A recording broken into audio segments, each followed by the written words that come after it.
Let's see if we're live there, Alan. It should start. Once we see the, right here, Alan, on the screen, we are live. Oh, there we go. We're live. Let's see if our voices are coming out. Big week here at the Metal Voice. Saxon is in town. That's right. Let me boost up the mic here a bit. Open up the mic. So go ahead, Alan. So, tell us what's going on. Look, as Jim, I kind of like put everything in. Saxon is in town. They're out touring North America with UFO, believe it or not. And we thought we'd do a little Saxon show here today. Jim, you know, saw these guys in probably '84 with the Innocence There's No Excuse tour. Mm-hmm. And, you know, they were there at the beginning. Yep. New Wobbum, the New Wobbum. And pioneers, forefathers of a new wave of British heavy metal. The papas of new wave of British heavy metal. Strong albums. And then they came to North America, tried to reach for that golden ring, the brass ring, and probably lost some of their hardcore fans with the hope of gaining new North American fans. And they reached a little too hard sometimes for that ring, and they lost their... But you know what, Jim, I think it is why Saxon was not as big in North America? It's as simple as having two guys with facial hair. I think it's it's funny, in their documentary, did they mention that? Or I don't know. I didn't see their documentary. I'd like to see that documentary. I can't find it anywhere, but I think it's as simple as that. You can get away with one guy, maybe like Joey Alves with the Y&T. He kind of had that thin beard, not a big bushy beard, just kind of thin. Like you forgot to shave for 12 days straight. But two guys with mustaches, you know? I don't know. You know what? Here, let me two guys a little bit with balding, with no hair. And you know, it's funny. Today, Alan, it's acceptable. Like, you know, you're losing your hair, you're in metal, it's all good. Goatee, like Rob Halford's guy put the goatee. But back then, in the day, in the 80s, I'm saying. It was hair. You needed hair, and you had less facial hair. We were listening, you know, for the show. It was a joy to do the show because it gave us a chance to go back and listen to their back catalog. Yep. And they've pumped out consistently great albums over the years. They're really consistent albums. Some had bigger hits than others. Some had maybe a little bit more filler. But I mean, overall, you know, the quality, the standards, their songs were listenable, very hummable, and it was a joy to go back and listen to stuff like Into the Labyrinth and Lionheart, and even you know the forgotten years, I guess you could call it, Jim. And now they're out with ever since Call to Arms, the North American market. This is the third straight tour. It's Battering Ram, which is the last release here. I mean, they've like a lot of vintage bands. I don't want to say nostalgic bands, but vintage bands. They've got that second chance or a second career here in North America. What did he tell us? I mean, here we went to see him and interviewed him back. The very first interview. On the Call to Arms, right? Call to Arms? That's the first interview we ever did, yeah. What did he tell us? We told him he was breaking new ground in Canada at the time, right? That's what they were doing. At 60 years old, he goes, I'm breaking new ground in Canada. Or North America. They tried a smaller tour to test the waters. It must have went well with the Call to Arms tour. I mean, I know that concert that I went to for that tour was very well attended. And then they came back for Sacrifice. They were able to do a larger theater for the Sacrifice tour. And now they're coming back to that same theater for the Battering Ram. That's with UFO. And anxious to see UFO as well. See what they'll be playing. I think there's only... This tour was so successful in North America last time around, I don't think they came to Montreal because Neil Turbin interviewed Biff. They came. Yeah, they played they UFO. They already came before. No, UFO. No, not with UFO. I missed it. So I think UFO. They're co-headlining. UFO is they're closing the night. I think they're closing the night. Are they alternating? Do you know if they're alternating? They might be alternating. We will be talking to Biff. Hopefully. If everything goes well. Right here. Let's look at some tour dates for all you guys out there who want to catch them on tour. You have to, I mean, of course, Saxon has been doing this, Jimmy, since the late 70s. I mean, you have to see these guys. They're a great live band. Yep. And it's nothing but one hit song after another. They put in, I know the Call to Arms tour, very, like 4, 5, even 6 songs perhaps off of that album. And they all went over very well live. We'll get to the top 10 albums very shortly, and we'll see where Call to Arms fits on that. Where does it fit on the list? This is the first time we're doing a top 10 list, or maybe we have done this before. Live? No, I don't think we've done it live. Sure. Let's see if everything works out, Alan. Let's see if everything works out. So but before we start, I want to tell everybody the North American tour. Let's promote the North American tour because it's starting on October the 1st in Portland, Maine. Moving into Canada, Toronto. Tana. On the 3rd in Montreal. The 4th, where we are scheduled to talk to Biff. Again, it doesn't always work out that way. You know how it is, Alan. You know, we last second. Yeah, we know how it is. Sometimes it's fantastic like clockwork, and sometimes nobody ever shows up. That's right. And it's not because the band doesn't want to talk to us or anything like that. It's just they're just going crazy. They're just going nuts. Whenever borders are involved. Snowstorms, rainstorms. Remember that one? Yeah. We should do that. Again, guys, if anybody's interested to hear about some of our experiences with interviews or non-interviews. We threw that out a couple of shows ago. Mm-hmm. We should do a show just talking about some of these interviews. I think we should come out with a book. Before we meet the guys, the artist book. Basically, what happened right before. Waiting backstage with our little bags, right? Cameras, freezing our butts off, minus 20 degrees. They just say to us, the tour manager says, just wait here. And we just wait there for 30 minutes those are in the rain and the snow. Those are great days. It's when you can't get anybody on the phone that then you're still freezing. That's right. It's a bit more difficult. So we're calling the tour manager, right? It's all good. It's all good. First of all, they don't pick up because they can't hear the phone ringing, right? Then we text them. All right, so here we go. Quickly, before we start, again, Portland, starting in the month of October. Portland, Toronto on the 3rd, Montreal on the 4th, then Flint, I guess MI, which is Michigan, on the 6th, on the 7th, Traverse City on the 8th, and Chicago, Akron on the 9th, Pittsburgh on the 11th, Cincinnati on the 12th, Maryville on the 13th, and the 14th, Indianapolis. We're hitting the Midwest pretty hard there. That's right. They're going east and Midwest. Because last time around on the West UFO, Coast. It was the West Coast. I know Neil Turbin did a great interview with Biff Byford. And it was a great interview. He did it in Los Angeles. I don't think it was the whiskey, but it was somewhere in LA. So here we go, guys. Hey, let's just say hey to everybody. So Random Guyaman says, hey, Tom's says, need a St. Louis show. I agree with you. And P90 Man, such an awesome band. And J. Tom says, strong arm of the law rules. So let's get going, Alan. Okay. I'm warming up. Look at me warm up, Alan. Look at me warm up. Here it comes. Months and months of debate. Here it comes. Months and months of listening to every second of every song on every album. This is the list we came up with. All right, let's go. Here we go. Check out the PowerPoint. Just a second. We got the real deal. Forget the PowerPoint. Oh, should we show it? No, I'm going to show you first. Okay, here we go. Ta-da! Ta-da. At number 10, Crusader. Show the album. Show it. Go this way. There we go. Crusader, the vinyl. So on Career Records, that's probably one of the reasons why they weren't bigger either. Because apparently this was like the worst record deal in history. Yep. Was the one they signed with Career Records. But again, Jim, you know what? This for the diehards might have been the beginning of the end, just like British Steel was for a lot of hardcore Judas Priest fans. But for the North American market, look, they weren't hiding anything. The first song of the album was "Sailing to America," right? What a great which is song. kind of a melodic, very melodic for them.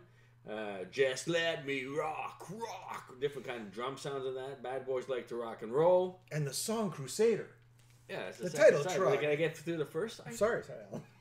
My favorite ballad from them of all times is the next song, "Do It All for You." That's a great. You take that song, give it to any other artist, it would have been a mega hit. This is a great song. Set Me Free, kind of a rocker to close. Alan, I want to ask you, why didn't this album crack? Why do you think this album? I think it's their record company, Jim. 1983. Did they have the money to promote it like Maiden or Metallica? No, probably not. I mean, and going back to the facial hair. Yeah, facial hair. No, actually, I think in 1983 they kind of asked them already to shave and just sort of. They didn't shave. In 1983, they never shaved. They just. Anyways, then the second, like you said, you got Crusader. And a little bit of what you fancy always does you good. Remember that. Words to live by, in fact.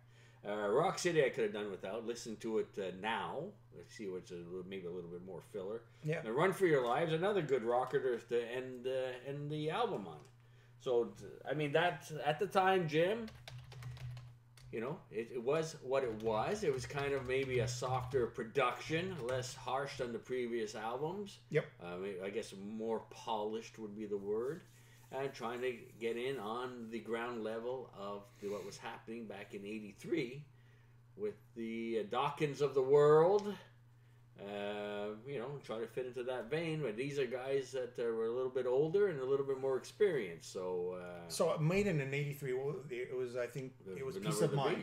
Number of the Beast was 82. 82, yeah. 83 was Peace of Mind. So you're looking at Peace of Mind, a progressive, a hard power metal band where they started sort of softening up a little bit, right? That's what I'm saying, exactly. I think if I was a Saxon fan from the very start, which I'm not, I'm the first to admit, but if I was over in England and I was there at the beginning, this would be the one I would start questioning. All right, so let's go for it. Let's go to the second one. And I know this is one of your favorites, Alan. Yeah, well, it's a very controversial cover, doesn't it? It's a very controversial cover. Here it is. Okay, here we go. Let's just center this a little bit. There we go. Here we are. Biff at the time joked that was his sister. For me, it was the back of the cover. Is that like a bar of soap? What is that? It's an apple. It's an apple? You sure? A bar of Looks soap. like a bar of soap. Why would she be eating a bar of soap? No, she's cleaning her face, maybe. I don't know. Okay, here we are. What are you talking about? But it's the back cover. Can't see it. Go this way. Go this way. Here we are. See, with the stiletto there it is. in the apple. That's right. And the juice is running out. I mean, is that a great... And then you got all these bondages. She's shooting people down here. But Innocence is no excuse coming in at number 9. Number 9. And this was the one I saw this tour. Now, if you thought Crusader was going down Who did they open up with? Who did they open up for? Hanoi Rocks. They opened. They were headlining. Oh, they were headlining. Where'd they play? Do you remember? Hanover Fist. Hanover Fist. You remember those guys? Hanover Fist, which they changed their name simply to Hanover after that. They were playing, I don't remember, the Club Soda. My favorite track off this album, we want to show the album cover again, is Back on the Streets Again. You know, they made a video, they got their hair, it's all, you know. Good video, hairspray. Western motif. But again, this is full on, let's get out there, let's try to compete with what's happening. This would have been 84, I believe, Jim. What do you say, 84? 85, sorry, 85. And, you know, but there is, when you go back and listen to it, there's some great songs on here. I always love Devil Rides Out. That's one of their best rockers. Rock and Roll Gypsy. One of my favorites is Broken Heroes. Great song. That's one of my favorite Saxon songs of all time. And it's a little bit relentless. You know, you got everybody up, raise some hell, give it everything you got. These are really solid rockers. Rock and Roll Gypsy, there's kind of, you know, Loudness was doing the same thing at the time, right? Here's established hard rockers that are trying to go for that softer, more polished production. But there are still some very good rockers and some very good quality songs. And it's if there's one album that's more for the time that it was released, it's definitely Innocence Is No Excuse. Produced by Simon Hanhart. Oh yes, he went on to do many more albums. Of course, the whole Rush collection was done with Simon Hanhart. That's how big he got after this album. And I think he went on to do every Dream Theater song ever known to man was one of the ones that Simon Hanhart, you know, a fairly famous producer. Yeah, so here we go. You ready for the next one? Yeah. Coming in at number 8. What you got? You ready? Let's show it. Everybody ready for this? Here we go. 1, 2, 3, boom. Oh, off center. There you go. Here we go. Let's fix it up a little bit.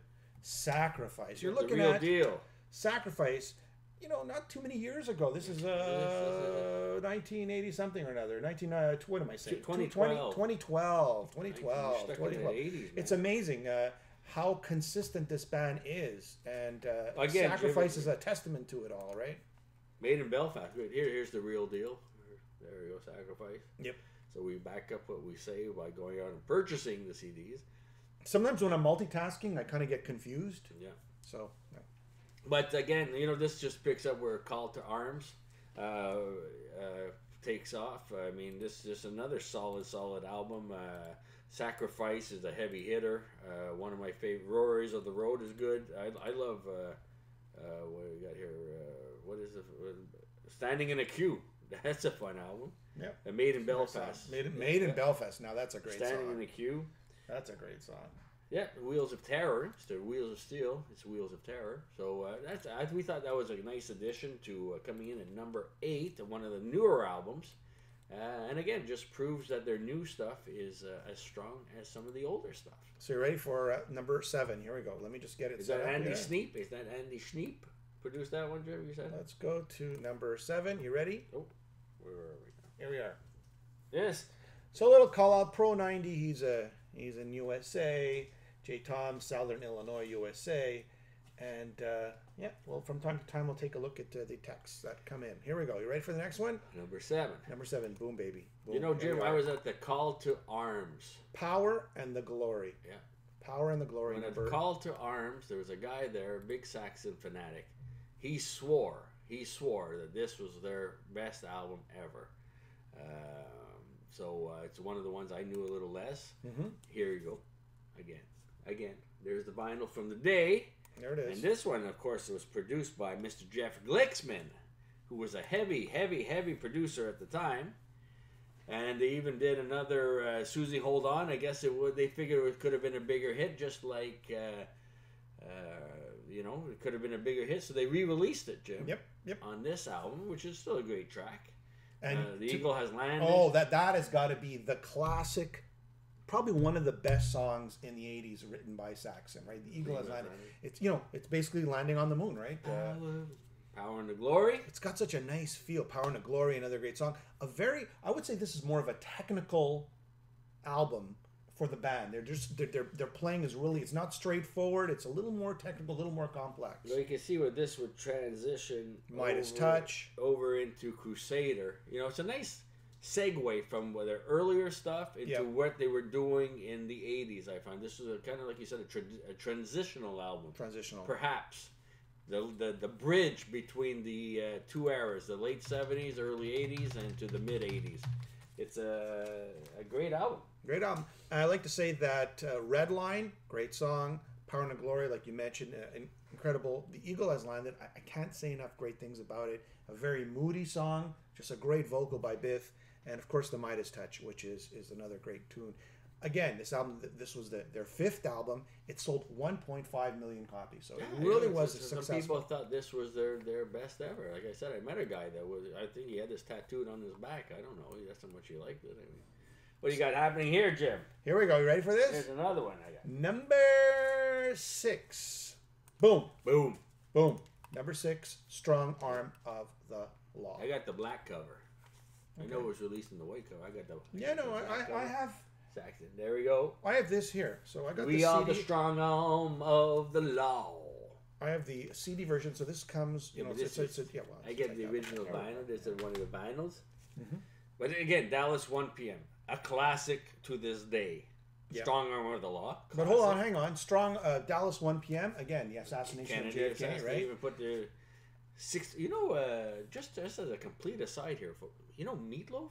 Yes. Meatloaf was there that day. He was at the hospital. He saw them wheel in.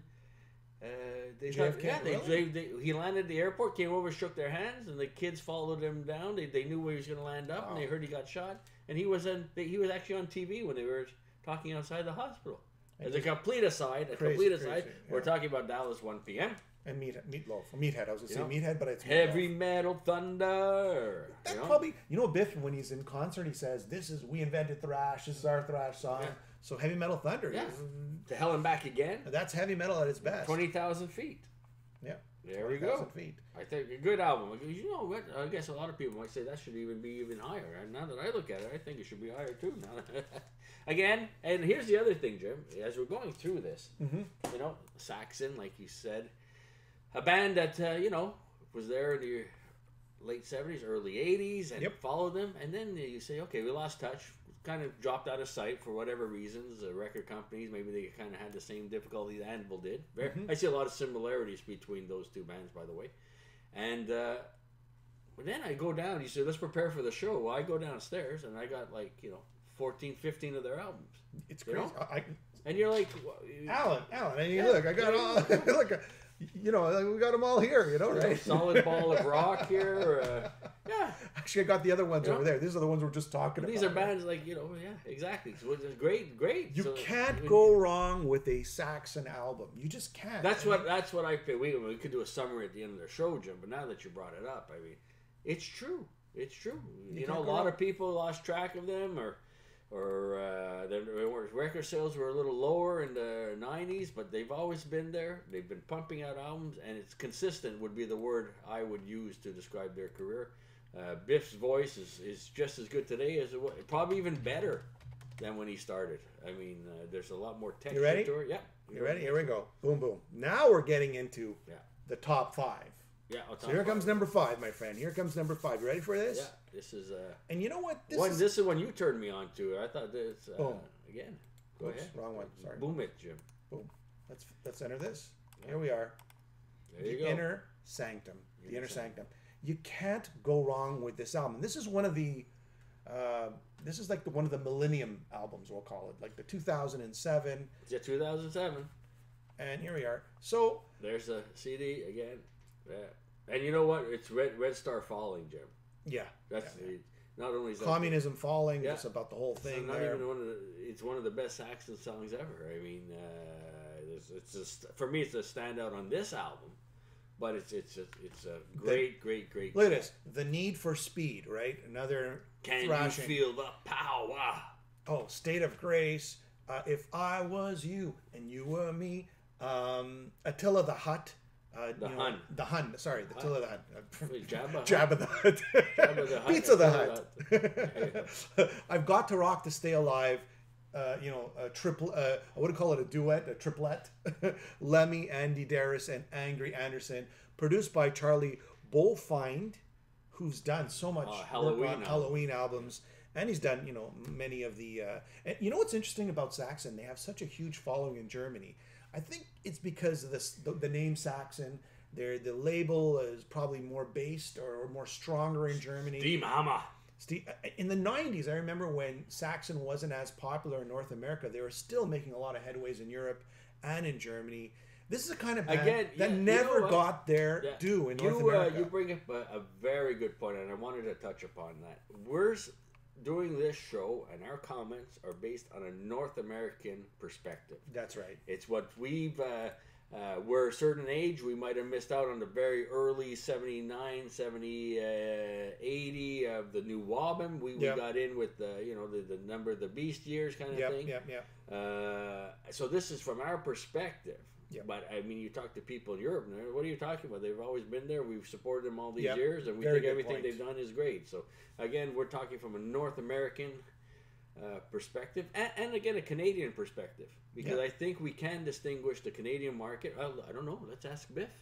We're going to ask Biff. Good question. Hey, you know what? Is there a distinction between the Canadian market and the U.S. market? Because here's a band I can see that the Canadian-European culture, or how do you say it? It's our way of life, or we've got that European influence might be a little bit more popular for the Saxon group than maybe the hardcore U.S. But then again, they're focusing heavily on the Midwest, which was a UFO stronghold when they toured in the late 70s here as well. So it's interesting because they've always been like Denim and Leather. We could say that was a huge hit, like in England, the UK area, we'll call it, even Europe, and and a little bit in North America, right? Sort of like an underground sort of success there. I knew it. You knew it, right? When Denim Leather came out. But I had to go back to find it. I didn't start with Denim Leather. That's the thing. We went back to the back catalog, right? That's a good point, because I probably got turned on to Saxon in the Crusader years, right? Probably 1983. Mm-hmm. And then again, I went back to Denim and Leather, but I kind of knew their name. It was always in the background as sort of a cult new wave of British heavy metal band. But they always had a problem with North America. And like it always goes back to their look, their style, but it's amazing because today they're more popular in North America than they ever were back in the day. You ready for the next one? Yeah, Just thought I'd just add that in. Okay, here we go. So number 4 coming in. Number 4. You ready for this? Battering Ram. Why not? Why not? Why not? So what we're saying, Jim, is again, their recent material is as strong or even stronger than a lot of their earlier material. I mean, battering. This is relentless. This is, I think we reviewed this when it came out at the time. Battering ram. I mean, this. The drumming. Again, now you're looking at. We're talking about their early albums were so strong, but this album is just as strong as all of their earlier releases, and he's on point. Produced by Andy Schneep. The song "Battering Ram" will be a classic. The title track will be a classic for years to come. The Devil's Footprint. Oh my God! Queen of Hearts, Eye of the Storm, Destroyer. This is an album full of great tunes. I don't see any filler in this. I mean, and singing wise, he's just singing just as good today as he ever has. That's right. And the other thing, we touched upon this with our interview with them, having consistency within the band members. Yeah. Right? They were going through a lot of different band members, trying different people. Now this is these guys have been together for years now, decades even. Yep. And that shows not only live because they're super tight, but in the quality of the material they're releasing today. So all right, here's one of my favorites. You ready? Yeah, this has to be. All right, here we go. There's no so way. We're going in this number 3. Boom. Here we are. Number 3. Some people, there's a facial hair. I got it here in the back picture. The proof is there. Number 3, Wheels of Steel, with released Mr. in Pete Gill. 1980. Goes gold. Yeah. This is their second album. And again, the eagle is on this. I just want to show this. Again, you know, a German sort of, right? You know, the eagle is there. Again, once again. With the wheel. So connecting with the German audience. Saxon, of course, Anglo-Saxons, a German tribe, I guess, Gill back in the day. Went on to Motorhead. That's right. So what do we have in terms of songs here, Alan? Well, Motorcycle Man. Motorcycle Man. 747, Strangers in the Night. 2 airplanes. You know, a power in 1965. A power went out or something happened, and 2 planes were just passing each other in the middle of the night. Susie, Hold On. There's a Susie, and Hold of course, On. Wheels of Steel. So just this album alone, there's 4 or 5 songs they still play to this day, and might be even impossible for them to remove from their set. Yeah, I agree. The Call to Arms tour, they played all this. They played 747, I believe Motorcycle Man, Wheels of Steel for sure. Mm-hmm. Susie, Hold On, I specifically remember that one. Yep. But here, this is probably them at their dirtiest, fightiest, meanest, leanest. This was a band that was right in their prime at this time. I would say Jimmy. Okay. So there we go, Wheels of Steel as number 3. So what's going next? And that was produced by Pete Hinton, by the way. Yep. So here we go. Let's move on to people. The next album, number 2, and it's on my shirt. It's right here. There you go. And I will show everybody. There you go. Number 2. Yeah. Boom. There we go. Boom. Call to Arms. I have to admit. Why do you think, Alan, this is number 2? Why do you think this would be number 2? For myself, Jim. Yeah. Speaking, here we go again. Proof. There we go. Mm-hmm. Call to Arms. And this one, Jim. This is actually the bonus edition. Yep. They put on here with it their Saxon Live at Donington, 1980. Wow. So there's a second CD on there that for that show. If you were at Donington in 1980, you can actually hear the Saxon whole set that they played during that that set at Donington at that time, which is a bonus feature on the Call to Arms. But for me, Jim, this is we got the chance to. There's Biff. He signed that. If you can see that, you look very carefully. We got a chance to review this at the time. Yep. Then we got a chance to interview our very first interview ever with Biff. Years. Then we got to see the show. 2011. I mean, for me, this is the one. This was a super strong album at the time. It got me back into Saxon. Yep. I was able to go and buy 4 or 5 other of their back catalogs from the mid 90s to the mid 2000s. Yep. Stuff like Solid Ball of Rock and Into the Labyrinth and stuff along that line. You had Killing Ground, Lionheart, Metalhead. Yep. So again, this got us to go back and re-explore a lot of their back catalog and go back and re-listen. Even the stuff like Rock of Nations and Destiny, their cover version of Ride Like a Wind is a great song. But Rock of Nations is a little bit more of a rocker than I remember it at the time. So, but going to Call to Arms, Hammer of the Gods. Oh, right? I mean, Jim, Hammer of the Gods, incredible. Back in '79, which is basically a revisit of Denim and Leather, right? And then you have the chant at the end. I believe they got a whole bunch of fans to go and sing. When Doomsday Comes. They played that live. Very Deep Purple-ish. There's a song that might be just an album track. No, they played that one live. So. And the song Call to Arms, right? Yeah, which is basically depicting something of this nature, right? Chasing the bullet. And it's produced by Biff. Surprisingly, he did a great job. I'm sure he had others helping him on this. So number 2, Call to Arms, released 2011. Ballad of the Working Man, like I said at the time, that's like going down to your local pub and having a pint or two, listening to that song. It really takes you. But again, there's a little bit more. For me, it was a much focused album, a great album, and still one of my favorites to the day. And that's why it's coming in at number 2. And we're talking a very, very recent release here. So here's a band with an illustrious career going back to the late 70s. Yep. And the number on our list, number 2 is an album they released less than a decade ago. Are you ready for this, Alan? Yeah. Okay, but before we get to that, let's just look at some comments. See if anybody guessed it. Tom saw them at a sold-out show in Milwaukee. Oh, yeah. The first time around with UFO, fantastic. By the way, Tom, this is like part 2 of the tour now. That was the West Coast. I wouldn't say West Coast, but let's say West Central. Now we're going East Coast Central. Fantastic song. Saw Biff and Doug in the bar well before the show. Such nice guys. Yeah. Agree with you. If I can just add to that, Jim, that concert that we had to Call to Arms. Yes. Everybody but Biff were just walking the streets, going to the local Subway or Burger King, having a little bite. I remember we woke Biff up. Yeah. for that interview. Friends still laugh about that. He was kind of like a little dizzy. It was our first interview, and here's Biff, that of course we've listened to since the last 30 years. And we're pumped up. And we're pumped up. Our energy's all up. And Biff was like, we had to nudge him. But it was great. It was great. It was our first interview ever. That's something that, for myself, Jim, I'll always remember. I mean, me too. And it gave us the confidence to go and do many more interviews. All right. Who's playing guitar for UFO right now? I think it's Vinnie Moore. They've got Jay Toms. Yeah. I'm Jealous. Ringing on Your Parade. Saxon playing My Hometown Tomorrow, Portland, Maine. Yes, and after that is going to Toronto, Montreal. Go. You will not regret it. I can promise you. Seeing a Saxon show is nothing but fun and thoroughly professional as they are. And it's one hit after another. You will not be disappointed. All right, and the last comment is Strong Arm of the Law, number 1, Wheels of Steel, number 2. So what is our number 1 album? I'm not going to argue with that either. Yeah, you can't really argue. Looking at them again, they could have been higher. Here we go, Alan. You ready for this? Yeah, there's no doubt about it. All right, here we are. Here we are. This is, Here we go. Go ahead. Okay, I'm gonna just do this any second. Okay. I like to. You know what I like to do?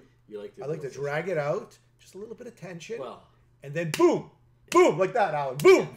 Number 1. I'm not sure how much of a surprise it is at this point. Here we go. I think everybody could guess this. Number 1, the top album of Saxon, determined by Jimmy and Alan of the Melvoys. Boom. Denim and Leather. Can there be a greater album, Alan? Jim, how did we start? We first set up our website. Yeah. What does it say? Where were you in '79 when the dam began to burst? That's right. Right? That's what we said. Mine said Kiss. That's what the whole show was about. There it is. Because that's what the show was about, right? That's just what we were there at the time, and we wanted to share this with a lot of our younger viewers. It's like talking to car fanatics, and they want to go, "How did that 55 Chevy run?" Well, you talk to the older generation. Well, I had 3 of them, and that's what we're doing. That was the whole modus operandi when we started the Metal Voice, was to share our experience, our love. And going back to a lot of the classic bands from that era. And our mission statement. It's morphed into much more than that now, of course. It's a mission statement. Our mission statement was to teach, I wouldn't say teach, but to share our love for these older albums with the next generation of metalheads. So. And now we're just basically free for all. Just look at the studio. Just look at this. That's right. Look at that library. Look at that library. We could at least put a backdrop or something. I kind of like the nerdy look. Put a flag or something. Yeah, so, okay, guys, sorry for that. All right, so here we go. Denim and Leather. Denim and Leather, 1981. Took this show seriously, very seriously. I've been looking forward to this concert all summer long. Since it was announced, I called you right away and said, Jim, we got to get an interview.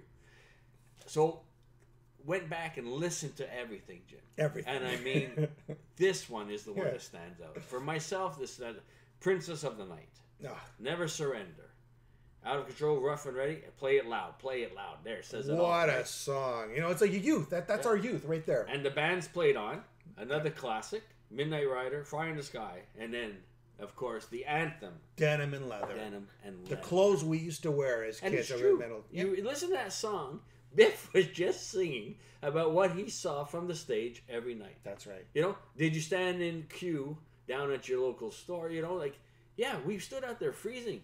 We stood out there freezing to go get the latest release. Reading the rock papers, right? Everything he describes in that album, in that song, I should say, is exactly what we lived at that time. I still remember waiting to meet Metallica and freezing, the coldest day of my life. You know what I remember? I remember back in the day, things have changed so much. So people don't understand this. That's a good point. Iron Maiden, Saxon, Judas Priest. When you went to these shows back in the day, and again, I'm not trying to say that we're old and we know more than the younger generation. We don't. I'm just trying to tell you what it was like.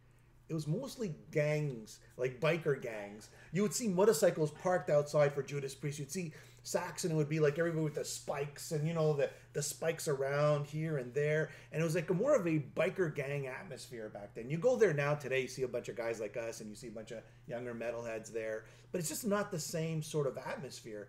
And there was a lot of denim, there was a lot of leather, there was a lot of motorcycle bikes. That was the, what do we call the uniform. That was a uniform. It told people what they were. Coming out of the late 70s, you had a punk. Everybody knew punk. It had spiky hair and spikes all over and green. And okay, well, our uniform was the denim and leather, exactly like Biff says in the song. Every word of that song is true. That's what was happening at the time. And we were part of that, and for me, that again, the whole album is strong. You can listen to this album compared to the other ones, and consistently overall, there's something special about this album. And hats off to Nigel Thomas who produced this album, because it still sounds just as good as today than it did back in the day. It's not like it got worse. Like you look back at it and you listen to it and say, "Oh man, it's really dated." It's not dated. The songs aren't dated. The meaning or the concept isn't dated, or the themes behind the songs. Because it's sort of like a snapshot of who we were back in the day and who they were and how they were playing back in the day. So and it was an experience. Just to touch upon your earlier point. Yeah, we were down at a record store every Friday night. Every Friday night, that's when we leave school, go down and get all the weekly releases. Yeah. And it was 3, 4, sometimes 7 of us that went down as a group to say, okay, here's my.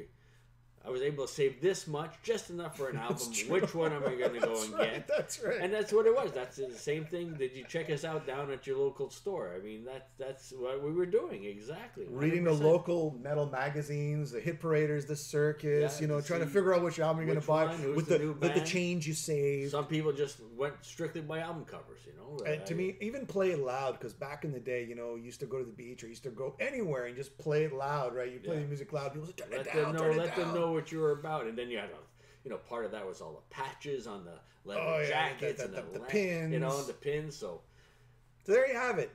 Saxon, there you go. Top 10. Our number 1 pick for Saxon is Denim and Leather. More importantly than the top 10 list is you've got to see these guys live. They're going to be in your area starting this month. Do not miss this show. And we're just talking Saxon. We haven't even spoken about UFO with their classic hits and great musicianship and another band, Jim. Yep. Unfortunately, I haven't had the time to confirm all this, but people have said that their last albums are some of the best that they've ever released as well. Yeah. So it could be nothing but a great night, and we're not even talking about a lot of these towns. It's a triple bill. Yeah. And there's even another opening bat that's a hot and coming new guitarist, and his name escapes me right now, and I apologize because he's so hot. He's got 3 names, and I can't even get past 2 names. So the fact that he's got 3 names, it's something Michael or Michael John or something. But anyways, a great guitarist, a nice power trio, and if you're lucky to have all 3. Well, all the better. And what about the Saxon offshoot? Dawson, who was it? Dawson Oliver Saxon, right? There was a court dispute. Just quickly touch on this. So there's the band sort of broke up. I don't know, maybe it was like 15 I thought they years went ago. back to the original name that Saxon wanted to use in the 70s, son of a bitch. They both, I think that was also discussed. They went to court. Biff sort of said, look, you know, I've been writing all the lyrics. I'm the voice. I've been writing all the lyrics. I pretty much represent Saxon. And they said, well, you know, we were a big part of Saxon's success. So the court determined that you couldn't go out as Oliver Dawson or Dawson Oliver Saxon. Queen's right. But, I mean, and they got a singer who actually looked at the time, or I don't know if they're still touring or not, but kind of looked and sounded like Biff, right? But there was never really much of a success with those guys.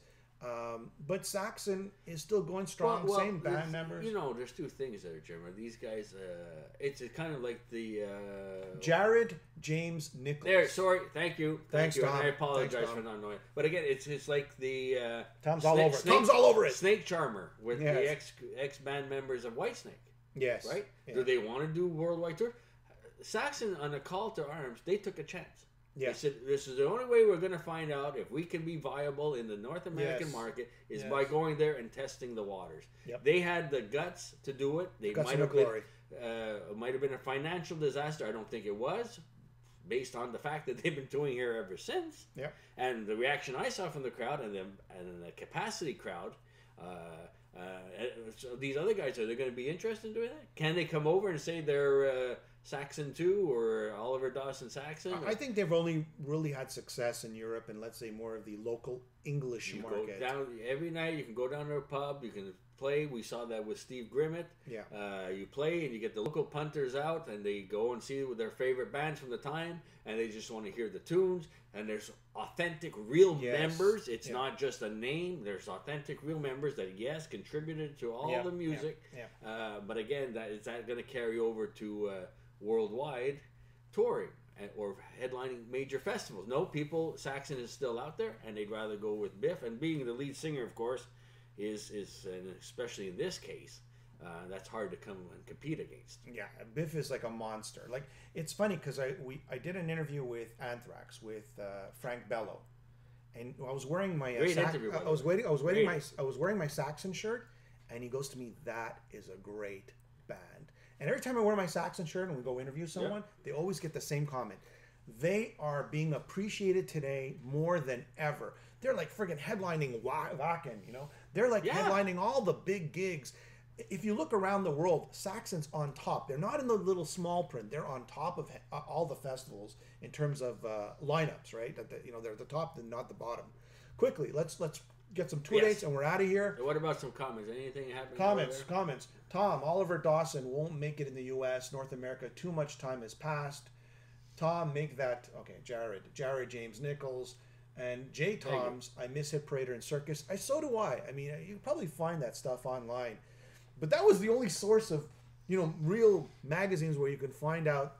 I found out about Halloween from, Circus and Hit Parader. Yeah, I found out about Anthrax and Killer Doors from Hit Parader. That's true. Me too. Amongst others. That's right. I mean, it was so great. I mean, has anything really changed? Now it's online and you could find out about these bands like our show, right? We become our show. Sort of like the Hit Parader, right? Hopefully. And that's pretty much it. Vinnie Moore has been with the UFO. Yep. So UFO will be co-headlining with Saxon. I'm going to read the dates once more and we're out of here. So Portland on the 1st, Toronto on the 3rd, Canada, Montreal, Canada on the 4th, Flint the 6th, Traverse City on the 7th, Chicago 8th, Akron the 9th, 11th, Pittsburgh 12th, Cincinnati 13th, Maryville, and the 14th, Indianapolis. But look, Jim, just look at those dates. There's no time off. There's no time off. 6th, 7th, 8th, 9th, 10th. Oh, so the 10th is off. 11, 12, 13. Well, the month of November. Biff is able to sing all these years later 4 or 5 shows in a row. This is unbelievable. This is just a hats off to the whole band. And thanks again and that's what we said at the time. We wanted this music to carry on. Quality albums were released since Call to Arms, and the proof is there. They can able to do 4 or 5 shows straight. Here we go. And the thing is, so that's all the dates we have so far. I'm sure they're going to be adding dates as time goes by. So we're going to go, hopefully, those fingers crossed, interview Biff. We're supposed to interview him on Wednesday. See what happens there. Leave a comment. Tell us what you want to ask Biff, because we've asked him pretty much everything. But if you want to get more granular, you want us to ask some certain specific questions, leave it in the comment section. Comments for Biff Byford from Saxon. Hopefully we'll interview him. If we don't, we'll interview him next time around anyways. So thanks for watching a live version of the Metal Voice. Tom, Denim have a great and story. leather Brought us all together. It was you that set the music or whatever. Okay, here we go. Spirit free. All right, man. Talk soon.